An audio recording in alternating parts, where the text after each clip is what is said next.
సర్వలోకాల చక్రవర్తివి, సర్వమును నీవే కలుగజేసితివి.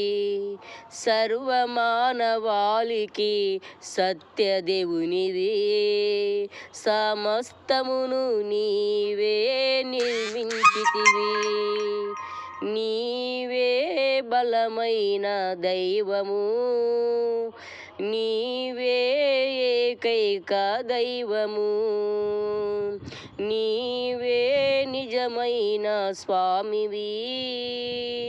నీ యందు నిత్య జీవము మాకు ఉన్నది. యేసు ప్రభువా మా రక్షకుడా, నిజమైన రక్షకుడా, ఆత్మల రక్షకుడా.